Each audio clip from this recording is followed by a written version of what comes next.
I struggled a little about the title for this vlog. How expertise replaced common sense. Should it be how or when? As I mean both. Should it be expertise or logic? As again I mean both. I feel certain that common sense isn't the best description, but one that maybe will resonate with more viewers than anything else I can think of. In many vlogs I complain or suggest that the assumptions of the Enlightenment have run their course. That whatever benefits we gain from Enlightenment thinking are now outweighed by the negative effects on humanity. And now is the time for a new paradigm. So what I'm saying is that everything has been so atomised, especially science, that we're no longer capable of thinking holistically, even to find solutions to problems that will not create even greater problems. That applying the machine metaphor to everything may have led to wonderful innovation within mechanical engineering. But in applying it to animals and nature, we've created more harm whilst believing that it should be believing it to be efficiency. We have in short fooled ourselves that it's right and proper to control God's creation, let alone to question if this is truly possible. And now we're treating man as a machine, and it's threatening the very existence of humanity. We have an assumption that man is continually progressing, discounting the knowledge of our ancestors, refusing to learn from the past, as we rush headlong into another disaster, all along with the smugness that we know best. We've developed the cult of the expert in the belief that if we follow experts, nothing could go wrong, never questioning the nature of the problems we give to our experts, let alone their ability to solve them. Logic may have transformed our thinking, but in doing so, it's limited our ability to think.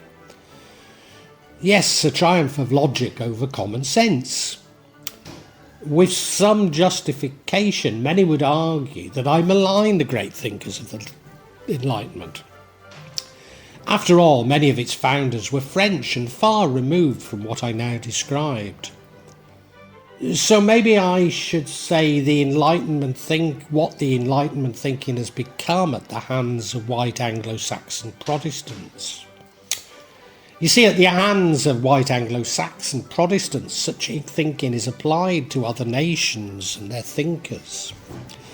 That like ancient man, other nations are in some way backward, less advanced, and therefore it is right and proper to impose our beliefs upon them. Which leads to the arrogance of labelling those who disagree as backward, even stupid. One only has to look at social media posts to understand what I'm saying. Even censoring their opinions when they don't agree with the logic of the WASPs.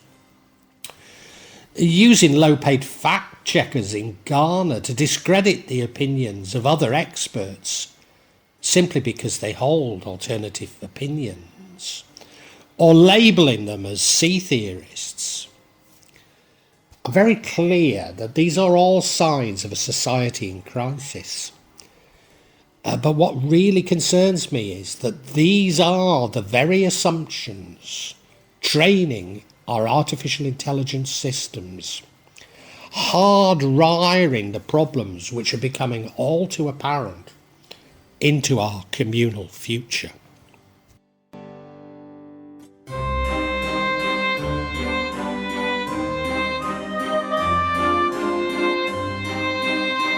I guess the recent health crisis brought a good many of us to our senses.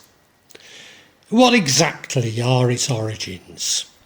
And if my suspicions are correct, then isn't this because of our universities produce people so specialised that they no longer have anything in common with others in their own faculties, maybe even departments?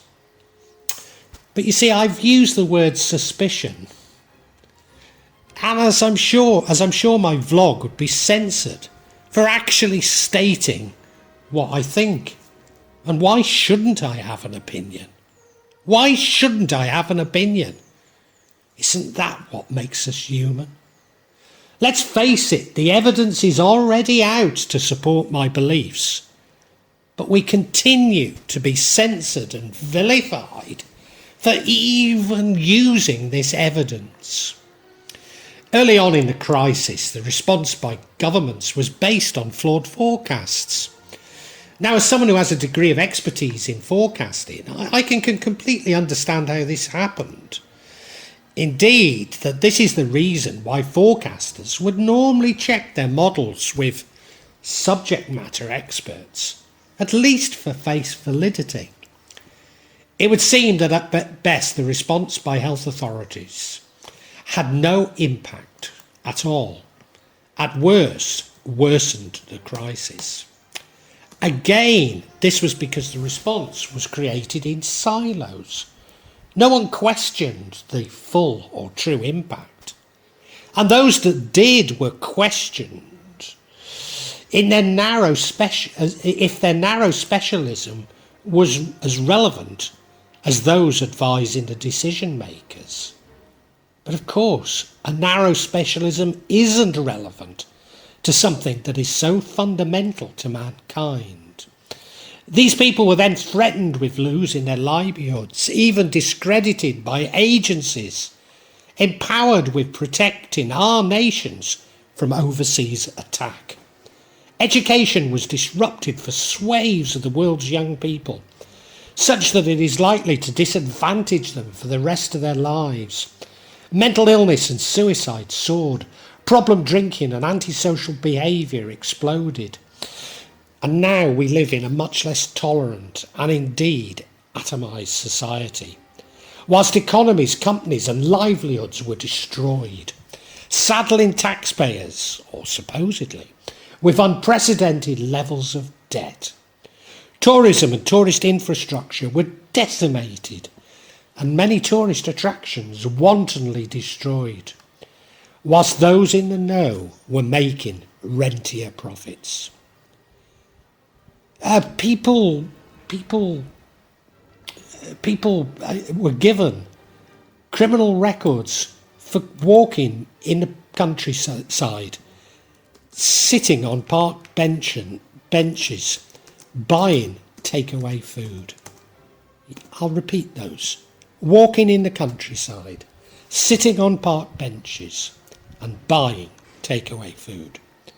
I personally was banned from shops, government offices and public transport. Even when allowed back on public transport, I was forbidden from speaking. A good many of us knew that something was very wrong, but my own restrictions and the threat of repercussions caused me to self-censor, as indeed I am now, from saying what I truly believe. Yeah, expertise replaced common sense. But the full force of the state was used as brutally as it possibly could be to keep us from sharing our concerns.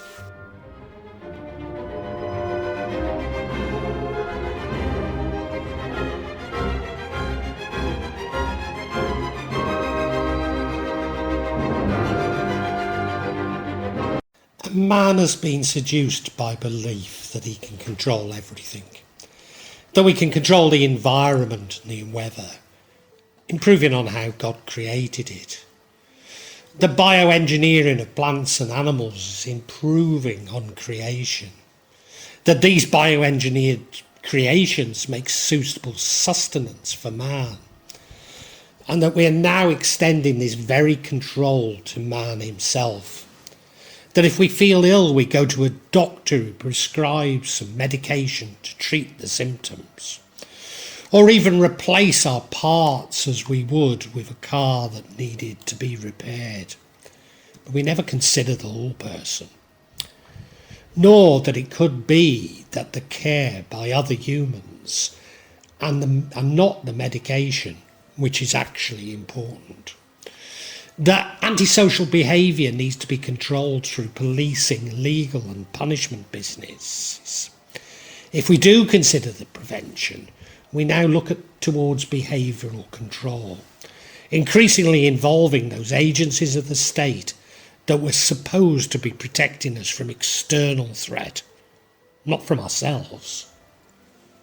But again, we never really consider that it might be society itself that is sick.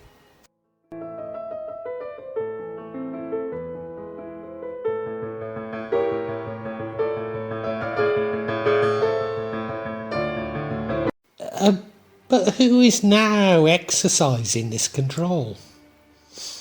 Well, increasingly few and increasingly without democratic scrutiny. I can best illustrate my point with reference to the UK, as I was very much on the sidelines of the consolidation of power. Below central government, there existed an almost feudal framework of counties or shires. Below these boroughs, and finally a town or parish councils. And now, for the most of the UK, there are only unitary authorities below central government. And no one could make a convincing case that these former feudal tiers of government were efficient. In cases like the town or parish councils, their remit was, or there still are some, is laughable. But they did provide an imperfect system for communities to raise their concerns. At the county level, there were an army of professionals, such as school architects, providing guidance on decisions. And many of these professionals were educated in our public schools, called private schools in North America, followed by Oxbridge, or at the very least a red brick university. Some were outright eccentric, making questionable decisions. But in the main, they did so in the interest of the communities they served, and not any personal interest. Slowly, the funding and remits of these counties was attacked. I was very much involved with the techs and then learning and skill councils, most with good intentions, but no democratic scrutiny. Colleges were taken away from the counties, made independent, are then told that they must merge. The regional development agencies were a noble attempt at regional policy, but again without any democratic control.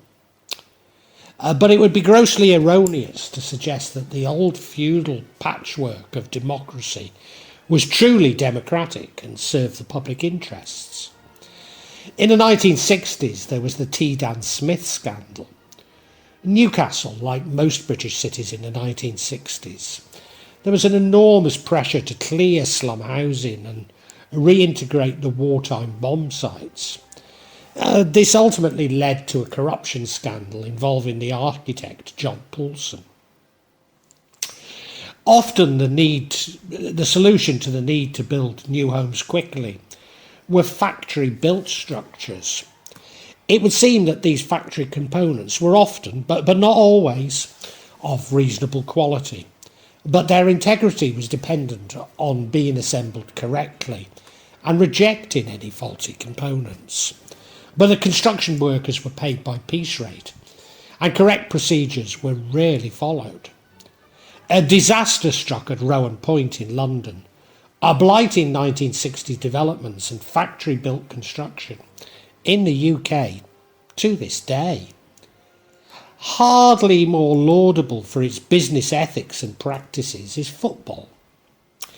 It's very popular to attack oil money in English football, and in particular my beloved Manchester City, as though this represents some sort of break with tradition. The old model of English club ownership was for them to be owned by a wealthy local business. All too often, these were businesses supplying the county with some product, especially meat for the school's dinner contract. Professional footballers learnt their skills by making tea and cleaning the boots of the first team. Just as at that time, employers from the construction industry would tell me that tradespeople learnt best by making tea and cleaning the site, or hairdressers became stylists by making tea and sweeping up, without a hint of irony. Just as my own introduction to British industry was being sent to the back of the warehouse for a long wait. And Manchester United broke this model by becoming a public company. I recall at the time being at a lunch with Martin Edwards and asked was what impact this would have on football. I explained that this model would have no dramatic effect on the football business. It would have a dramatic effect on the football business, management and governance, but could not have predicted the leveraged buyout by the Glaziers. All the consolidation of political power was based on the logic that it would be more efficient and save money. But these savings, I wrote never, I perhaps should say rarely materialised, except in the area of human resources. Senior managers' salaries rocketed, while those of the professionals they employed collapsed in real terms. Now there's almost nothing left. Hollowed out local democratic institutions, lacking the funding and indeed the will to do anything meaningful. But even the megalithic central government has so destroyed its own power through successive austerity campaigns. Even they no longer seem to have the will for real change, only decay, having given in to self-interest rather than public interest. A deep malaise that is replicated throughout the UK's institutions, communities and its population. All this has occurred as the failed economic model of neoliberalism has morphed into political neoliberalism. Although the parties of the left still cling on to this failed economic model. Of course, the neoliberals' political agenda has been rebranded as stakeholder capitalism. Can we really call ourselves a cultured society when everything is branded to imply the exact opposite of what it really means? No, we're not cultured. When we look for scapegoats, be they asylum seekers, Islamists, sea theorists, the EU, Brexit, spice dump zombies, etc., etc., etc., or the symptoms to obscure the collapse of our institutions, beliefs and confidence. The argument of this stakeholder capitalism is that business should have more influence over government. The assumption being that it doesn't already have a disproportionate influence through lobbying and less ethical tactics. But if national governments are resistant, then their authority can be eroded by international organisations.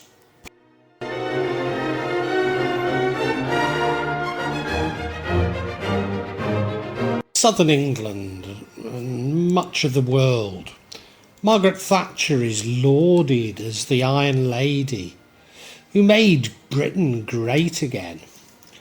But for me, alongside William the Conqueror, she harried the north and snatched my milk. At Condover Primary School, before my morning break, I would be given a third of a pint of milk to drink. But Margaret took away this dubious pleasure. Dubious because few of us actually enjoyed this milk. Earnest county school nutritionists dressed in tweeds and horn-rimmed glasses voiced their opposition. But not only was this policy hard to defend, these professionals were written off as eccentrics and eventually made redundant. Ultimately, this led to the Turkey Twizzlers scandal. Yes, Jamie Oliver, that cheeky Essex celebrity chef, valiantly attempted to overturn the neoliberal agenda within school canteens. But it was doomed to failure. Equally hard to defend were the youth clubs. Exactly how a few ping-pong tables and an old record player constantly repeating Marvin Gaye and Tammy Terrell's "Two can have a party" was benefiting the youth was a moot point. But like all things, now they've gone, we've missed them. And the negative impact is all too apparent. An isolated youth addicted to social media and an explosion in antisocial behaviour. But the main battleground of the neoliberal agenda was destroying the power of the unions. This began with a whopping dispute against Rupert Murdoch's News International. Again, how many of us believe that the news industry is now in rude shape? The milk flat snatcher was blessed when Arthur Scargill emerged as a pantomime villain. Arthur was a blessing, a former member of the Young Communist League and president of the National Union of Mine Workers. Hiss! Moreover, being from Barnsley, he was everything those in the Tory heartland despised. Yes, the miners' strike was brutal. I remember seeing minibuses full of striking miners and others with police, and moving up and down the M1 to flashpoints, often in Nottinghamshire. Arthur lost, and our mines were flooded, losing our coal resource forever. But the real tragedy was within the mining communities, with most of those in the North East, South Yorkshire and South Wales having never recovered. In South Wales, the Welsh Development Authority valiantly attempted to create new jobs by building small factory units along the heads of the Valley Road, which was much appreciated by the local sheep during inclement weather. You see, the only reason for urban populations halfway up Welsh mountains was the coal industry. Once it had gone, there was no reason for these communities.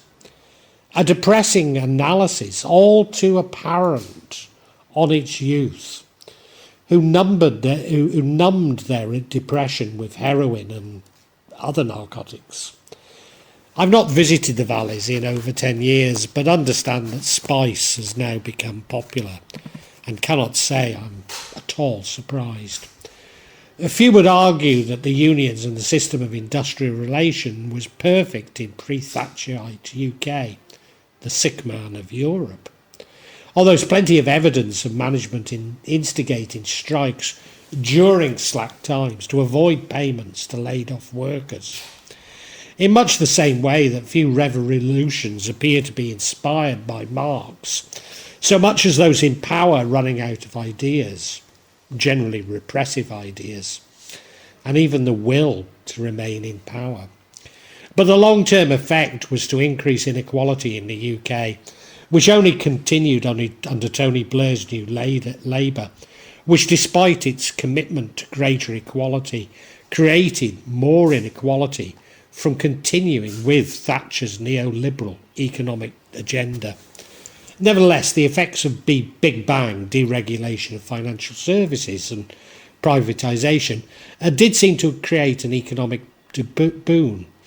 Although this depends on which dates one chooses to take the measurement from, as over the long term the UK's economic trajectory seems unaffected. But once again, inequality increased. One seemingly positive effect of financial deregulation was to establish the City of London as a centre for euro-dollar trading. It also established the City of London as a world centre for the movement of international money and its investment in offshore tax havens. Whilst perfectly legal under the new UK regulations, providing the wealthy with the means of avoiding national taxes and hiding their wealth hardly seems like a positive contribution to humanity. Like so many of the reforms, few could argue that the nationalised industries were perfect. At one time, the General Post Office, as it was called, held a monopoly over telecommunications, or near monopoly, which seemed incongruous with the revolution which was to occur in communications. Like the school milk and the youth clubs, They were something of a lost cause, eminently suited to the neoliberal agenda.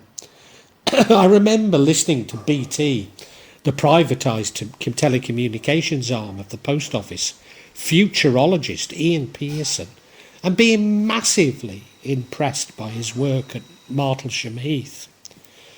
But can we any longer be proud of BT? Other privatisations were even less successful, such as the railways. Government expenditure as a proportion of GDP hasn't really declined, but been contracted out to private companies, some such as prison services, which have at best a checkered track record. But once again, the long-run impact of this neoliberal agenda has been to increase inequality in the UK and erode democratic accountability. A neoliberal agenda, which far from having disappeared, appears to be attempting to privatise even more of the UK's public services and remove them from democratic scrutiny.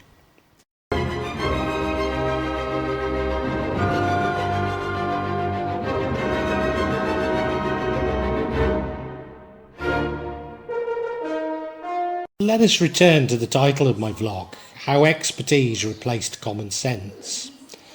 My main argument is that power was widely dispersed, with armies of well-meaning professionals providing checks and balances to our systems. Far from perfect, but normally a wonderful break on policies which were blatantly not in the interests of society. These armies of professionals have largely been replaced by consultancies of experts, and even much of this will be replaced by artificial intelligence. Forgive me for returning to my beloved Manchester City. Well, we have just won the treble. I was invited to attend a conference on sports business at the Etihad, despite knowing little about it. The lasting impression was that I didn't want to know about sports business, as for English football at least, it was still a dirty business, which has become highly politicised. The context, however, is that all directors have a legal obligation to maximise profits within the law, but the law is increasingly drafted by consultants, paid for by the rich, so even business decisions are deferred to consultants. This conference was just after Manchester City were first charged with breaches of the financial fair play regulations. I was surrounded by those really in the know, not only from Manchester City, but other clubs and especially consultants, often from the larger accountancy companies. Here was my opportunity to get to the truth. It was made clear to me that the financial fair play regulations had been written specifically to trip up Manchester City's business model.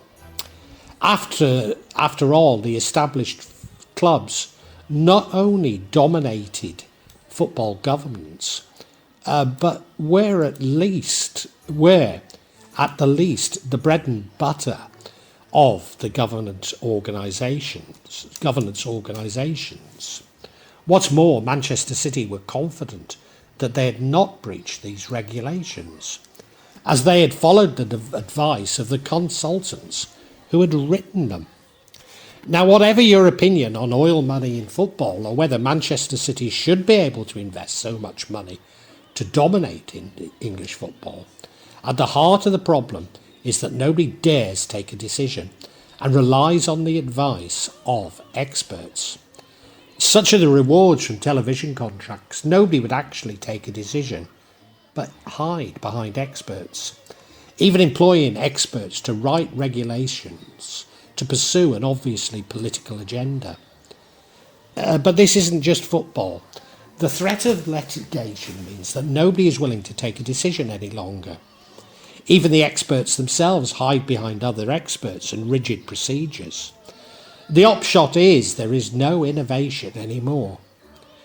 Now, where this trend is most pernicious is in the public sector. As I heard so many public sector managers say, no one will ever never got fired for hiring X. Insert your own big accountancy firm here.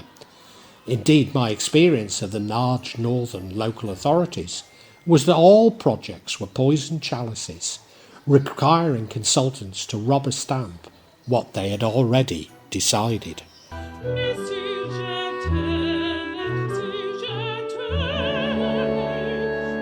So why have we run out of ideas and the will to do something positive for humanity itself, leaving only greed and the desire for control by the few as the unchallenged trajectory for humanity?